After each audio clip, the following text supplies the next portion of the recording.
Hello student, स्वागत है आपका आपके अपने यूट्यूब चैनल शिखर एकेडमी पर। हिस्ट्री की इस सीरीज को हम आगे बढ़ाते हुए आज स्टार्ट करते हैं हम बौद्ध धर्म में आगे। हाथी हाथी इंडिकेट करता है बुद्ध का गर्भ में आना। हाथी क्या इंडिकेट करता है? बुद्ध का गर्भ में आना। बुद्ध से संबंधित बहुत सारे जानवर यहाँ पर दिए गए हैं। तो हाथी इंडिकेट करता है बुद्ध का गर्भ में आना। सांड इंडिकेट करता है जवान होने को। कहते हैं ना, जब कोई जवान होता है कि सांड से होता जा रहा है, क्यों? क्योंकि जवान होता जा रहा है। घोड़ा गृह त्याग को इंडिकेट करता है। जब बुद्ध घर को त्याग दिया था बुद्ध ने, तो घोड़ा गृह त्याग को इंडिकेट करता है। शेर समृद्धि को इंडिकेट करता है बुद्ध की, और स्तूप मृत्यु को इंडिकेट करते हैं। जब बुद्ध की मृत्यु हुई तो 8 स्तूप बनाए गए थे। कितने? 8 स्तूप। देखिए, पश्चिम भारत में महाराष्ट्र पड़ता है, जो कि कार्ले की गुफा के लिए प्रसिद्ध है, जिसमें बौद्ध भिक्षु और भिक्षुणी रहते थे।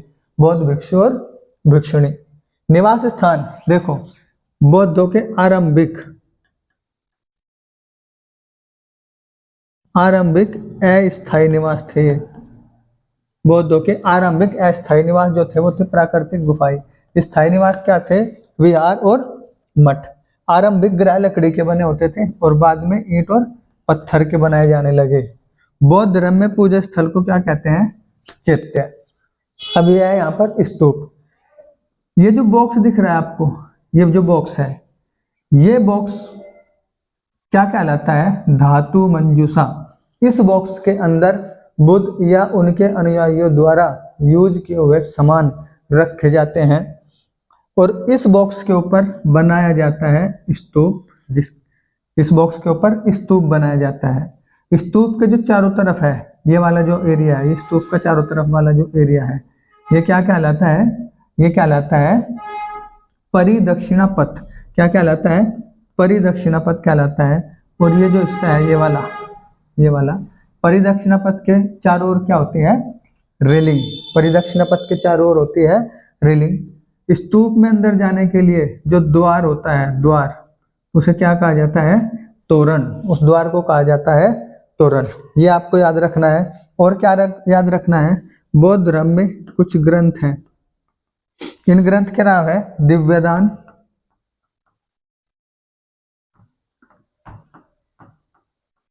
दीपवंश, दिव्यदान, दीपवंश, मिलिंद पन्हो,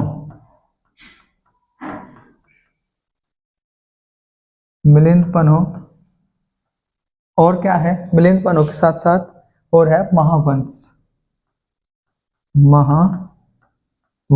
महावंश ये बौद्ध धर्म के क्या है? ग्रंथ है बौद्ध धर्म के। बौद्ध धर्म में कुछ कहानियां भी हैं। बौद्ध धर्म की मैं यहाँ पर लिख रहा हूँ। बौद्ध धर्म के से संबंधित कुछ कहानियां हैं, जैसे शिल्पादिक्रम। शिल्पादिक्रम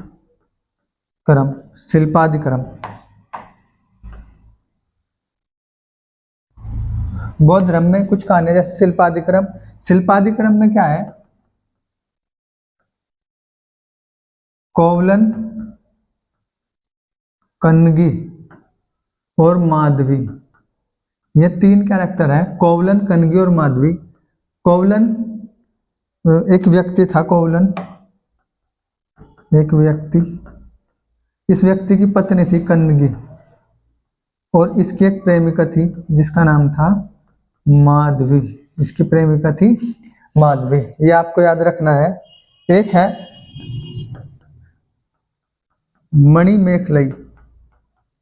मणिमेखलाई ये भी बौद्ध धर्म से संबंधित है। मणिमेखलाई एक ग्रंथ है जो कि एक बौद्ध महाकाव्य है। बौद्ध महाकाव्य। ये मणिमेखलाई किसने लिखा? मणिमेखलाई लिखा है सत्यनार ने। मणिमेखलाई लिखा है सत्यनार ने। और शिल्पादिक्रम लिखा है इलांगो अडिगल। किसने लिखा है? इलांगो अडिगल ने लिखा है शिल्पादिक्रम। ठीक है दोस्तों, अब कुछ चीजें आप अपने नोट्स में नोट्स करते रहिएगा। देखिए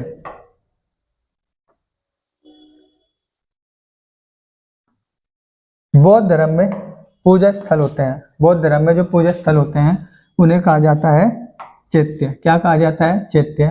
चैत्य पूजा स्थल है और विहार रहने के स्थान थे। चैत्य और विहार दोनों ही कैसे बनते थे? दान से बनते थे। और यह दान उस समय कौन देते थे? सातवाहन वंश। कौन देते थे? सातवाहन वंश के जो शासक थे वो दान देते थे। इंडोनेशिया में बोरोबुदुर मंदिर है जो बुद्ध का सबसे बड़ा मंदिर है। दीर्घ निकाय बौद्ध धर्म से संबंधित है, ये ग्रंथ है दीर्घ निकाय ग्रंथ जो कि बौद्ध धर्म से संबंधित है। बुद्ध के घोड़े का नाम कत्थक, सारथी का नाम चेन्ना। बुद्ध की 123 फीट ऊंची मूर्ति हिमालय की रेवाल झील में है। कहाँ पर है? हिमालय की रेवाल झील में। एक है बोधनाथ स्तूप। बोधनाथ स्तूप, ये बोधनाथ स्तूप कहाँ पर है? काठमांडू।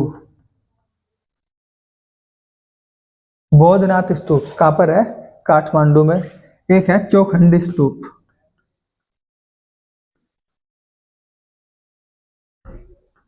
चौखंडी स्तूप, चौखंडी स्तूप कहाँ पर है? सतना जिला मध्य प्रदेश। ये है सतना जिला एमपी के अंदर चौखंडी स्तूप। धर्मराज का स्तूप, धर्म राज्य का स्तूप, धर्मराज का स्तूप ये कहाँ है? पाकिस्तान में। ये है पाकिस्तान में, धर्मराज का स्तूप है पाकिस्तान में। पाकिस्तान में कुछ और चीजें हैं जो आपको अपने नोट्स में नोट करते जाना है। जैसे सबसे ज्यादा मूर्ति बुद्ध की, मूर्ति सबसे ज्यादा किस शैली में है? गंधार शैली में। बुद्ध की जो मूर्ति बनाई गई सबसे ज्यादा वो किस शैली में बनाई गई है? गांधार शैली में। प्रथम मूर्ति जो बनाई गई थी, प्रथम मूर्ति जो बनाई गई वो कहाँ बनाई गई थी? मथुरा में, यानी कि वो मथुरा शैली की है। प्रमुख त्योहार बौद्ध धर्म का, प्रमुख त्योहार या पर्व कौन सा है? बौद्ध धर्म का प्रमुख त्योहार या पर्व यह बैसाख पूर्णिमा। बैसाख पूर्णिमा जिसे हम बौद्ध पूर्णिमा के नाम से भी जानते हैं। बैसाख पूर्णिमा जिसे हम बौद्ध पूर्णिमा के नाम से भी जानते हैं। प्रमुख शासक जो बौद्ध धर्म से संबंधित है, प्रमुख शासक, प्रमुख शासकों में जिनके नाम आते हैं वह बिंबिसार, बिंबिसार, प्रसेनजीत, बिंबिसार, प्रसेनजीत और उदयन। उदयन, अशोक, ये प्रमुख शासकों में आते हैं बुद्ध के। उसके बाद तवांग मठ, यह है तवांग मठ, भारत का सबसे बड़ा मठ है। ये सबसे बड़ा मठ, तवांग मठ भारत का सबसे बड़ा मठ है जो कहाँ है? अरुणाचल प्रदेश। अरुणाचल प्रदेश में भारत का सबसे बड़ा मठ है तवांग मठ, अरुणाचल प्रदेश में है। पोटाला पैलेस, पोटाला पैलेस ये कहाँ पर है? पोटाला पैलेस, पोटाला पैलेस तिब्बत में है, तिब्बत। पोटाला पैलेस तिब्बत में है। और रूमटेक मठ, रूमटेक मठ यह है सिक्किम में। रूमटेक मठ सिक्किम में है। कुछ और हैं जैसे हेमिस थिक्से ले लामायारू, हेमिस थिक्से ले लामायारू ये कहाँ पर है? लद्दाख में, ये है लद्दाख में। इन्हें नोट कर लीजिएगा अच्छे से या फिर स्क्रीनशॉट ले लीजिएगा। आगे चलते हैं हम, इसमें कुछ और जानकारियां आपको लिखनी है।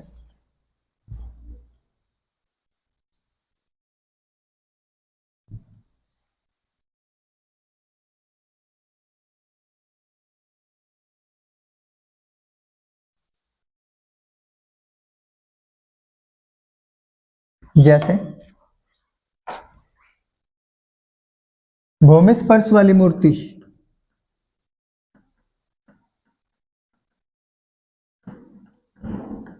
हर एक क्वेश्चन बहुत ज्यादा इंपॉर्टेंट है।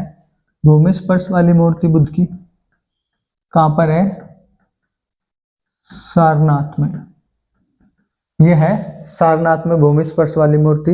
ये पहले मानव है, ये पहले मानव हैं जिनकी मूर्ति बनाकर पूजा की गई, जिनकी मूर्ति बनाकर पूजा की गई।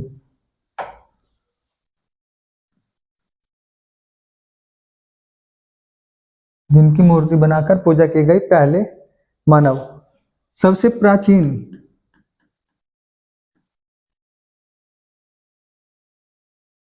प्राचीन बौद्ध विहार कौन सा है? नालंदा। नालंदा कहाँ है? बिहार में। सबसे प्राचीन बिहार। सप्तपर्णी गुफा